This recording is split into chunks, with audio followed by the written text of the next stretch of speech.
जब हमने अपनी गुफ्तगू का आगाज़ किया तो आपने कुछ थोड़ा-सा तज़किरा किया था कि कॉम्प्लिकेशंस ऑफ सिज़ेरियन सेक्शन। तो वो क्या-क्या होती हैं या हो सकती हैं? क्योंकि हम ये भी तो अवेयरनेस क्रिएट करें ना कि वो लड़कियां जो डर के कोनों में छुपी हुई हैं वो डर रही होती कि हमने सी सेक्शन जो है वो हमने सी सेक्शन ही कराना है, जी, जी, हमने नॉर्मल बिल्कुल। डिलीवरी नहीं करानी। देखिए कॉम्प्लिकेशंस जो हैं वो तो किसी वक़्त भी किसी भी सर्जरी की हो सकती हैं, ड्यूरिंग सिज़ेरियन भी हो सकती हैं, पोस्ट ऑप में भी हो सकती हैं और डिलेड कॉम्प्लिकेशंस भी हो सकती हैं। हम्म, ड्यूरिंग डिलीवरी, ड्यूरिंग से प्रोसीजर आपको ब्लीडिंग हो सकती है, खुदा ना ख़ास्ता एनेस्थीसिया की कॉम्प्लिकेशन समटाइम्स हो जाती हैं। आजकल जनरली स्पाइनल एनेस्थीसिया दिया जाता है, लेकिन अगर कोई एक्सपर्ट नहीं है और वो गलत एनेस्थीसिया देता है, तो बहुत ज़्यादा ख़तरे की बात हो सकती है।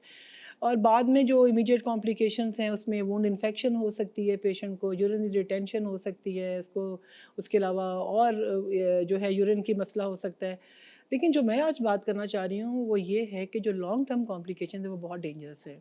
हम्म, फॉर एग्जांपल किसी का पहला 1 या 2 सिज़ेरियंस होते हैं तो हम्म, बहुत दफ़ा आज देखने में अब आजकल आ रहा है कि आपका जो प्लेसेंटा है, जो आंवल होती है वो यूट्रस की वॉल के साथ प्रीवियस कार के साथ जुड़ जाती है जाके, जिसको हम प्लेसेंटा एक्रीटा कहते हैं। हम्म, या समटाइम्स वो यूट्रस को के अंदर एम्बेड होके बाहर की तरफ आ जाती है।